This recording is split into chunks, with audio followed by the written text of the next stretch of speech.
Hi, my name is Cristian Randieri. I'm from Italy. I've been working on computer science and nuclear physics research since 1999. And today I would like to share with you some interesting thoughts and new instruments that can help to drive the decision-making process. I'll be sharing a new idea of how it's possible to find and drive dynamic solutions to make the right decisions at the right time during the Covid-19 pandemic, and how mobile data can come into play. I believe that innovation and research can help companies to move forward towards the next challenge, where speed on decisions making is a value. I will share new insight to actually create value to you and your customers. Thank you for watching. Hi and good morning. I am Cristian Randieri, and I am happy to give you this talk. Okay, what we are going to speak about. We are looking to talk about the spreading of COVID-19 pandemic across the globe, and we will see this as a new challenge for applied new technologies such as artificial intelligence and big data by analyzing the mobile phone data operator in order to try to forecast the pandemic evolution. Because we know that today the big problem is regarding the government that try to protect life and economic viability. So they are seeking innovative and dynamic solution to make the right decision at the right time. And we believe that this can be done by the help of mobile data that come into play. So this session will focus on the response to COVID-19 data analytics. We know that the mobile industry is harnessing big data analytics to help governments and global agencies tackle to some of the greatest challenge of our time, that is the actual COVID-19 pandemic. So we believe that scaling mobile big data analytics and artificial intelligence can give us a better future from the COVID-19 direction and problem. So mobile data analytics and artificial intelligence are emerging forces that are able to transform business and society. And the potential of these technologies can unlock a new life-changing benefits. For example, PwC estimates that over the next 5 years, about 150 million people could be positively impacted by mobile big data and artificial intelligence solution. That is equating to about the 3% of the world population. So every day, mobile networks, we know that are able to generate enormous volumes of data, and a consequence of the normal operation use of phone service. By combining this data with other sources of information and analyzing better patterns and flows, mobile operators can provide public agency and NGOs with unique insight and powerful decision support tool. What is the role of artificial intelligence for fight against the COVID-19 pandemic? We know that the COVID-19 is a humanitarian crisis, so the timely information is very crucial. To respond effectively and efficiently to the spread of infections, disease, governments need to know where the impact people are located. Mobile operators are able to develop analytical tools and decision support solutions that leverage mobile big data and other contextual data to help to improve the effectiveness and efficiency of their response, decision-making, and planning capabilities. But we have to do a few considerations.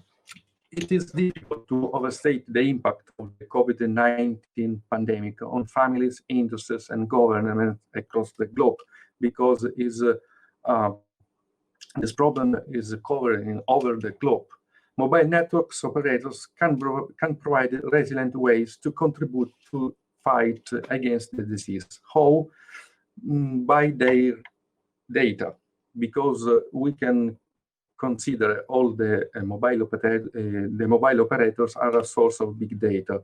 We can consider a funnel where inside in all the data that come from the mobile operator, such as the network information, the profile information of the people that are subscribed on the network, and the related usage, content and application usage information. By this information, we can get a lot of new information that can be processed in order to try to forecast the COVID-19 pandemic. So, by this data, we can use analytics for support the decision makers. Our movement patterns and habits have changed vastly over the last few months in response to the social distancing measures. So we believe that if we know the details of these patterns and how they can be aggregated, it can help governments to make informed decisions how best to control the spread, how the pandemic can limit its impact. Now we take a look about the aggregation of mobility data in epidemiological models. In the early stage, aggregated mobility data can be used in epidemiological models that reveal how a disease is behaving and how quickly it is spreading to help identify transmission hotspots or source of infection. A model so can forecast where the disease is likely to spread to next. Through up-to-date information on population density, logistic decisions can be improved. For example, we can optimize the placement of health resources, such as surgical masks, ventilators, or having new emergency facilities. The right time to implement social distancing measures need to be selected based on detailed understanding of how the population currently is concentrated. In this graph, that we can see that the COVID-19 stages are characterized by a Gaussian curve where inside we can identify different phases. Inside of each phases, we can try to ask a few questions to the mobile data. For example, how might the disaster can be spread? This normally is regarding the phase 1 to 3 until 4 phases. It is just on the beginning of the infection.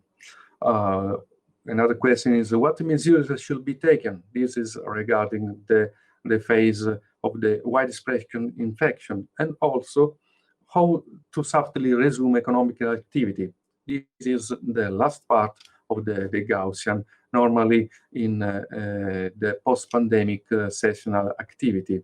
And one question is for all the phases is are our measures working effectively? How data mobile is processed? Okay, mobile network generates a huge amount of data that can be divided into 3 steps. One is the structure and status of the network itself. By the way, the location of cell towers, the operation status of each network component, and the amount of traffic passing through it. Second, customer relationship management data. This might include socio-demographic segment data, like gender or some category indicating the type of products and service the customer is likely to be interested in. And also the event data. Event data records information about interaction between device and the network, including calls, SMS, and data traffic, rather than data content, because we will see that to analyze data content is much more hard to do, and it requires a lot of resource in more. And sometimes signaling switch used to the network to route traffic to each specific device. Now, look, we speak about the data processing. All the mobile data types can be combined and processed in order to carry out useful insight without compromising privacy, because we know privacy is very important for this kind of activity, because we should not identify the person in order to don't spread his privacy. So removing information that could directly identify the customer, such as names or phone number, this dissociates the data from an individual, but still allow it to be used for analysis.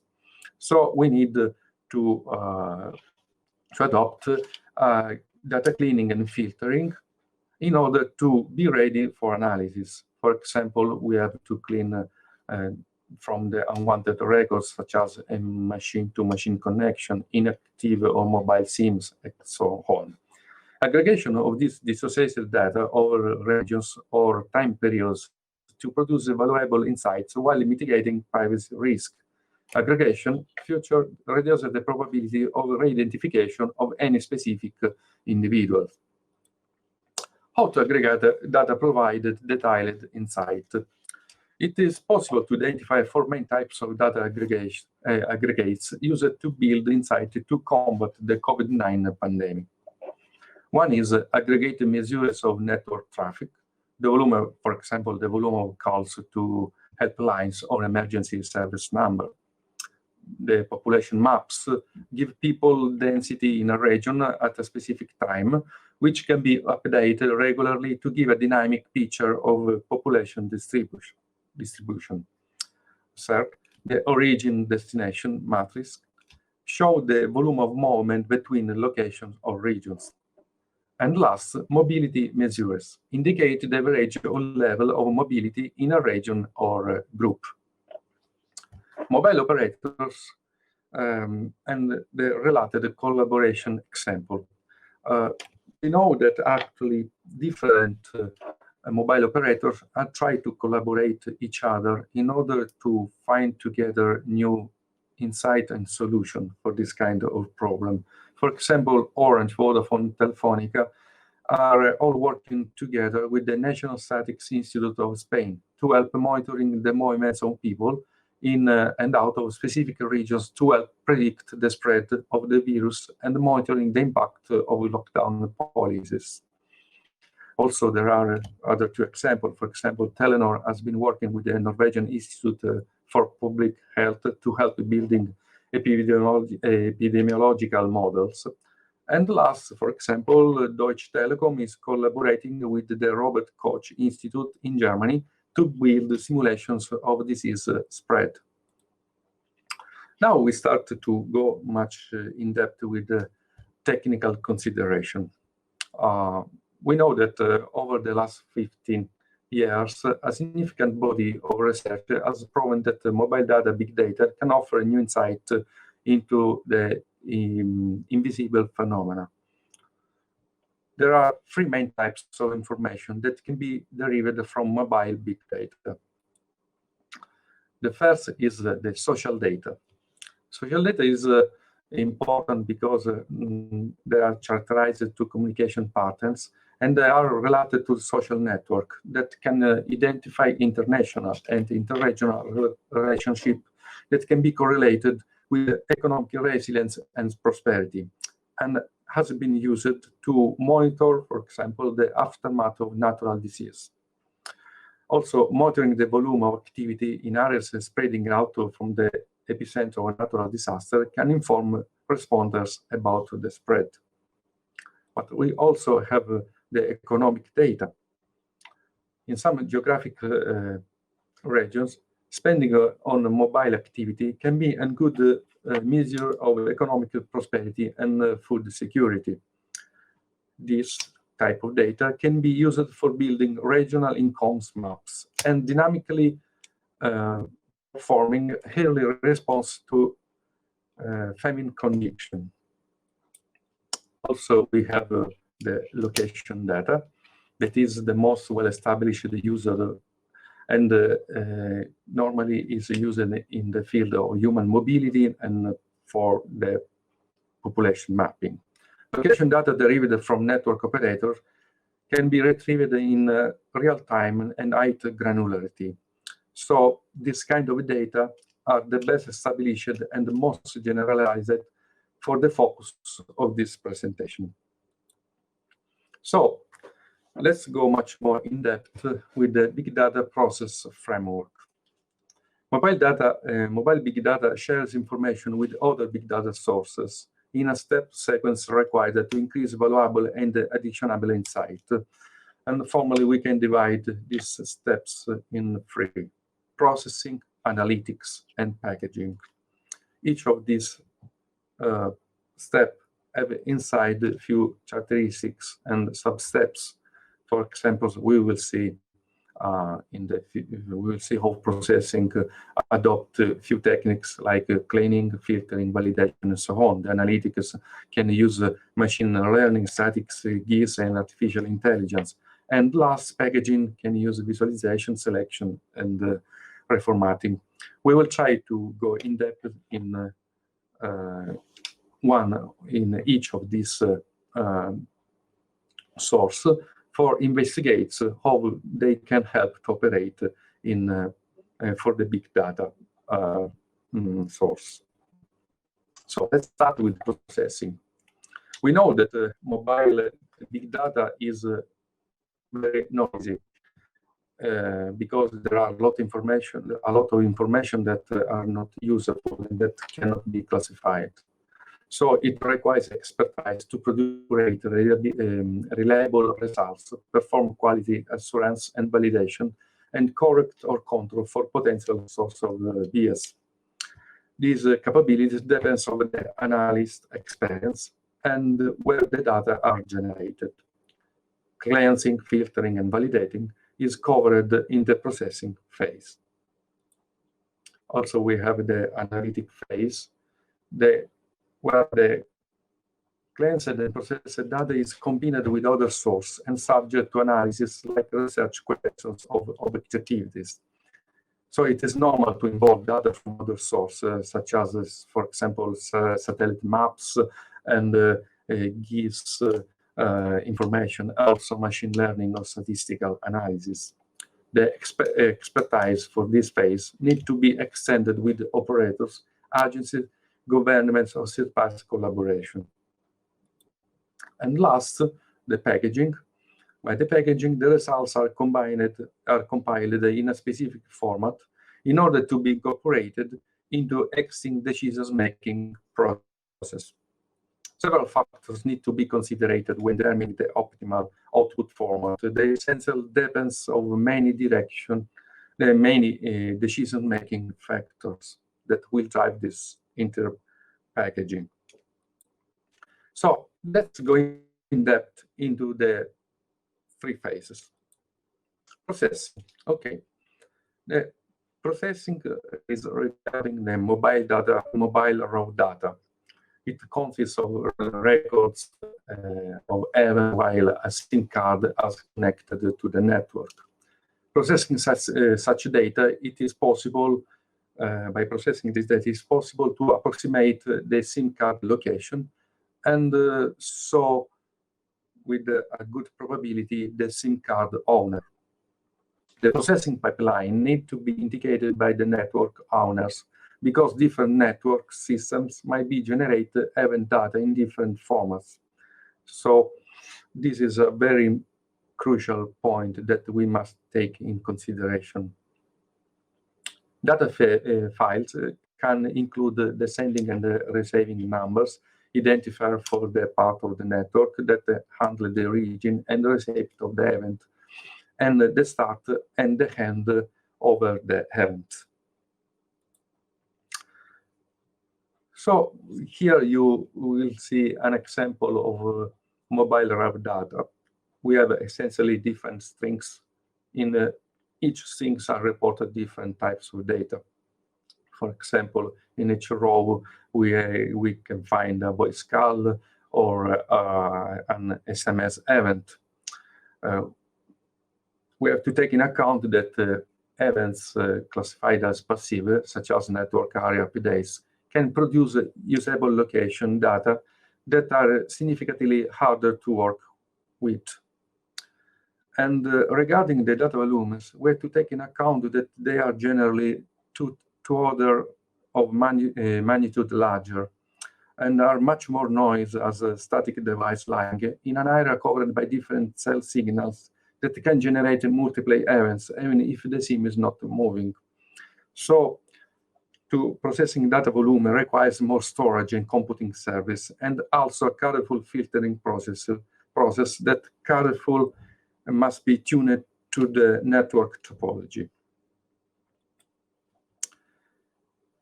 Another feature is the mobile raw data pseudonymization. Mask the identifying numbers of the callers and the receivers by replacing them with the unique identifiers.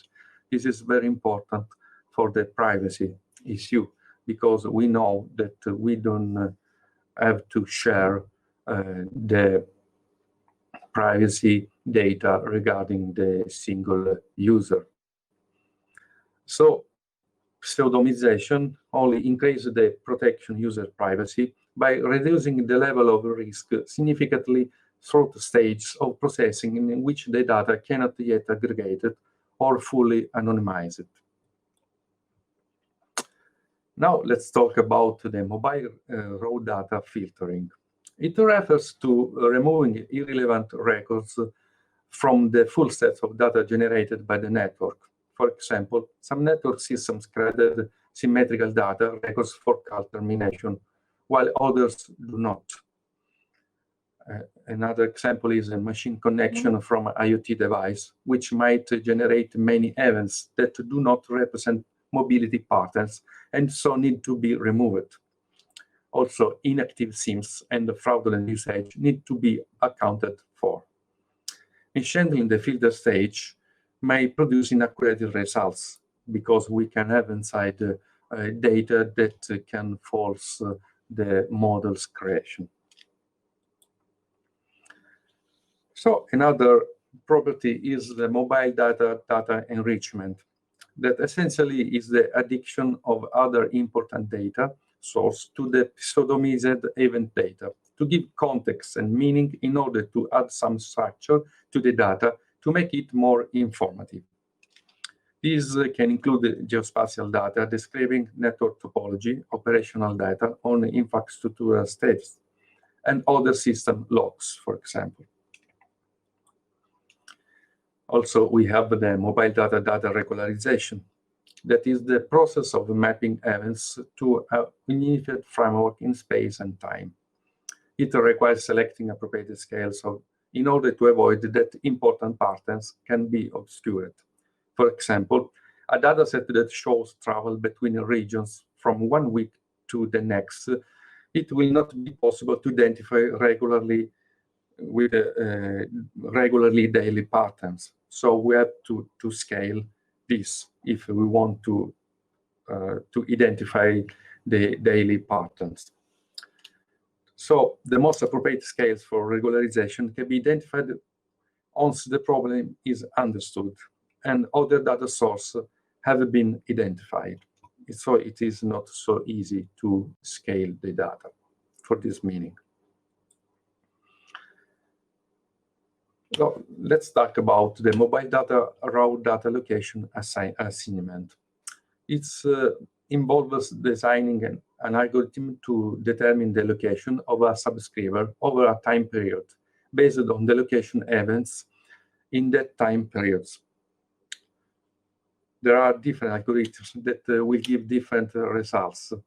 So we have to focus in the most appropriate solution that will depend on the user's case. Also, we have the mobile data normalization, that is the comparison against some historical baseline. It helps establish the significance of a pattern. The most appropriate normalization approach will depend on the specific of the question, such as relevant seasonal features or baselines. And also we have the mobile raw data validation. That is important to ensure that the processed data reflects really as accurately as possible. There are numerous possible sources of bias inaccuracy, and it takes skill and an intimate understanding of the system that produces the data to mitigate this and validate the outputs. For example, establish appropriate scaling factors from the output results. Also, we have the mobile data segmentation. We know that the biases can emerge from the composition of the customer bases compared with the population at large. In some markets, it may be possible to separate data outputs along demographic lines, like gender, age, or income. This aggregation or segmentation depends very much on customer data collection method. Regarding the mobile data aggregation, we know that aggregation is the process of collecting together individual trajectories which are privacy sensitive, even if their pseudonymized state do because of the risk of re-identification and building an indicator of an overall patterns.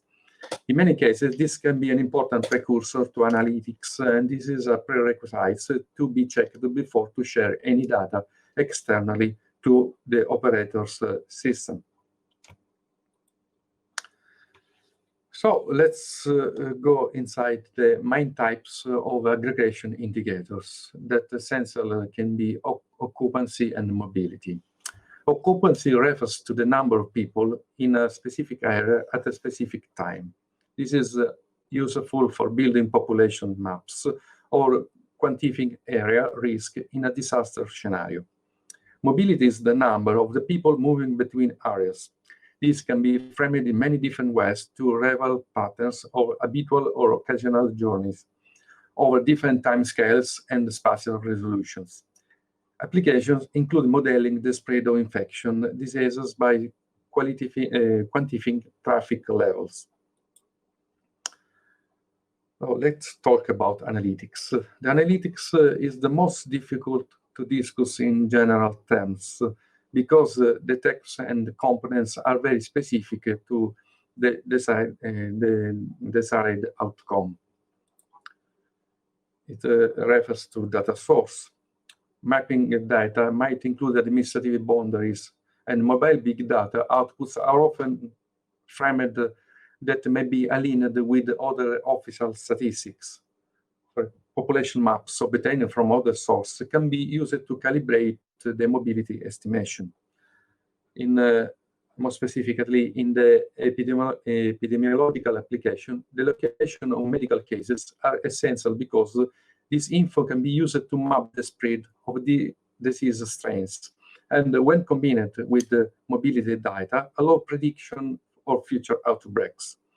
Satellite imaging can provide other information, for example, to enrich other data sources that can be used to complement and calibrate the mobile data source. So the mobile data source is very important to analyze before to go forward in the next step of the analysis in general. What are the most common techniques that we can adopt? We can use, for example, statistical analysis that generally is the exploration of statistical properties within data. These analyses involve testing hypotheses, describing trends, or search for patterns. Also, we have geospatial analysis. It's the analysis of data with a geographic or location component. Normally, this data can be retrieved from the geographic information system. And last, We have the machine learning and the AI that automates the process of a model building by discovering patterns in relevant data. So we will focus in how machine learning can help to solve our issue. The first problem of the machine learning is the classification. Classification is the assignment of a new data point to one or more discrete categories. The classification algorithms need to be trained on historical data with known classes. For example, they predict the gender of a mobile subscriber. Also, we have the regression. Regression is the prediction of a continuous quantity, like, for example, the air pollution concentration. These can be used for fitting trends to make prediction about future events or determining the strength or the effect of one variable over another. Like classification, regression requires historical data from which to learn. Also, we have the clustering. The clustering is the grouping of data into partition according to common properties. Clustering algorithms are used when the structure of the data is not known. The task of the algorithm is to infer the structure if the data and divide it into logical groups. For example, identify types of migratory movement patterns that can be essential, for example, for the COVID-19 pandemic. Also, we have the reinforcement learning. That is the optimal selection of a series of interactions with an environment based on the predicted total benefit or optimal final outcome. An agent is fed information about its current state. This action results in a reward and a change to the states. For example, the piloting drones or self-driving car, and for example, playing chess. All of these instruments that we introduced was effectively used as a real application.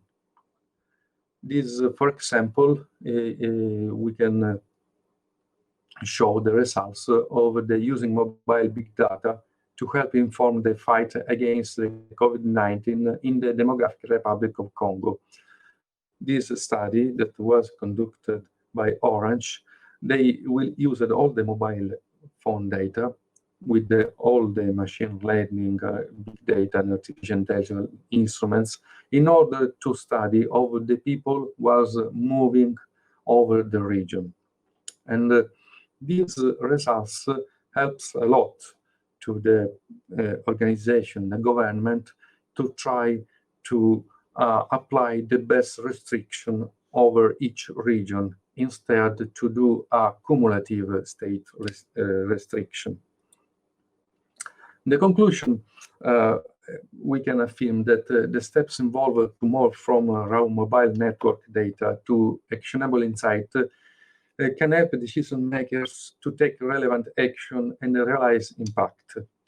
Mobile big data is a powerful instrument to advance analytics, models, and description support solution, giving up data results based on a large sample size. The mobile data alone does not directly provide answer.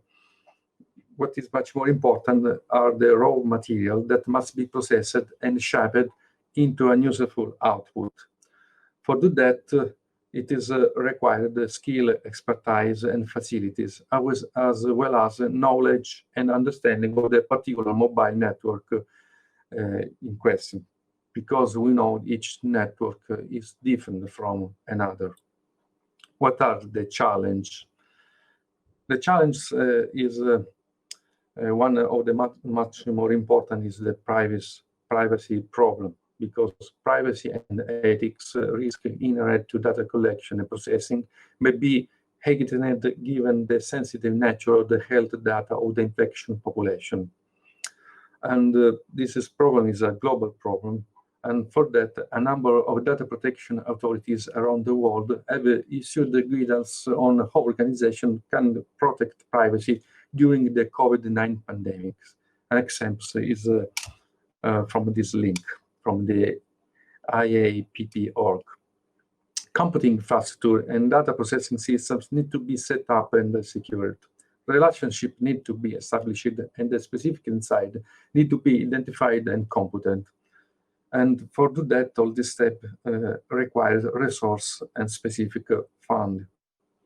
Operators and government need to ensure resilient solution, and the coordination mechanism are in place to respond to future crises and for in order to be better prepared.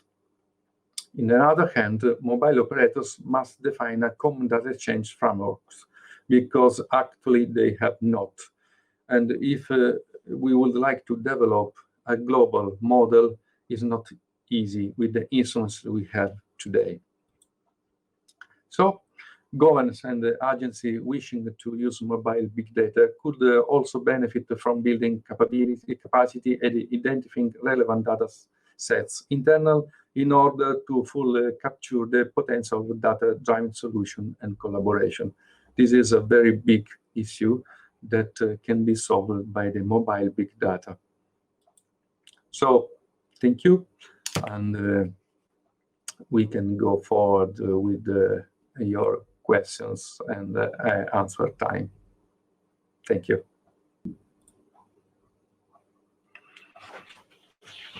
Okay.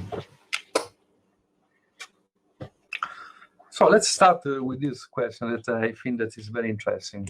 What are the big problems in analytic phases? There are different issues because is not easy first to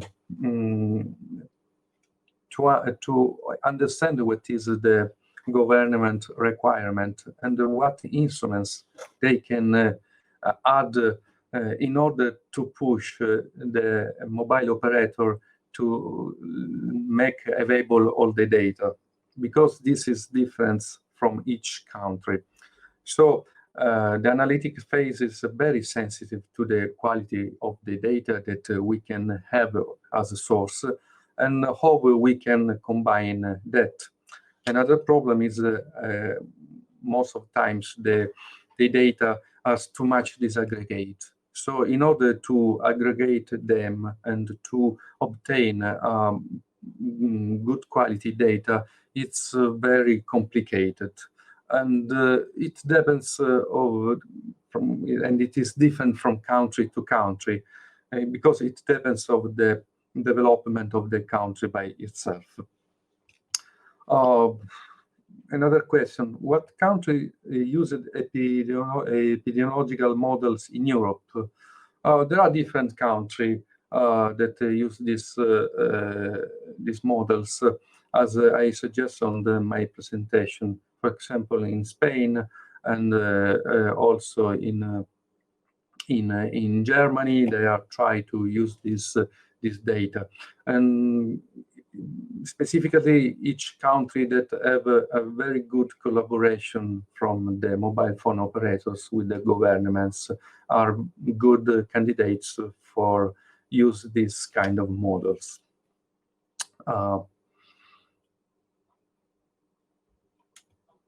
What is the valuable big data expert certificate in the market?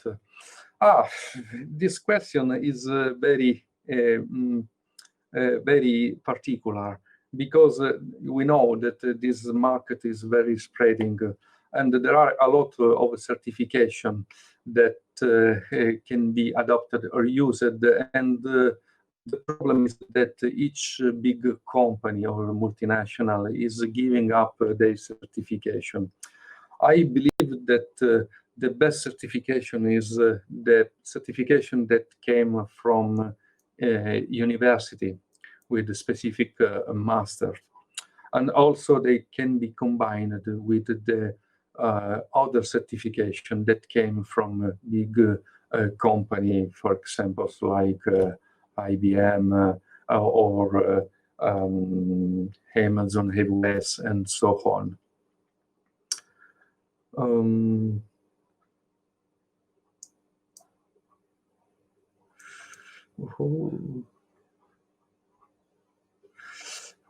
was data gathering for making a epidemiological model, sensor, etc., from where? Okay. For gathering epidemiological models, to keep information from the data, as I showed on my presentation, is much more complicated instead to refer to the simple calls or SMS, because the digital data that come through the mobile data are very huge, and they also can switch continuously from network to network. So this is a very big challenge to try to use and to filter this data in order to catch the most significant information, because it needs very complex models and also very big computational resource. I believe that in next futures we will be able to use in better way this data, because by this we can extend all the models to the adoption of the IoT, for example, IoT devices that people can use with their self. We know there are different fitness devices, such as bracelets, that can give much more insight regarding the people and its mobility.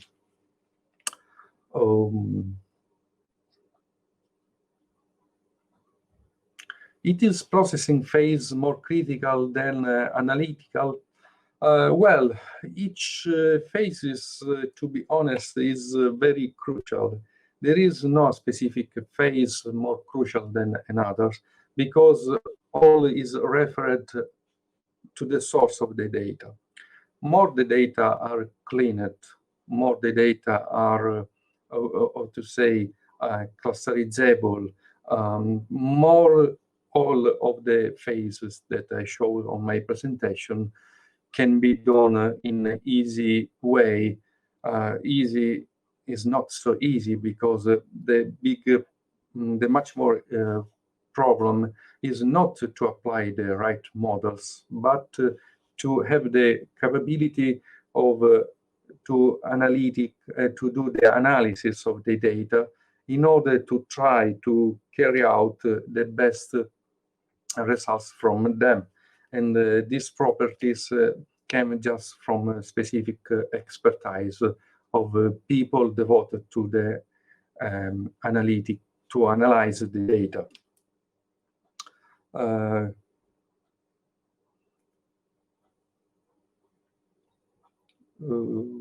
Can you give example what questions do visual machine learning programs answer? Okay, this is the last questions, and there are different answers that can be carried out from the learning program. For example, they can show how the people are aggregated in over the government territories or over region. We can forecast how they move inside and how they move outside. All of these data are very important for trying to control the spread of the COVID-19 pandemic. And also this issue is very important, this data, in order to try to planning the emergency structure, for example, where is it better to build a new hospital instead, or where is it better to put new surgical masks, for example, and so on. Okay, I think that I tried to answer to all the questions, and thank you to Hal for the participation, and I hope that my presentation was helpful and was clear for you. Thank you very much.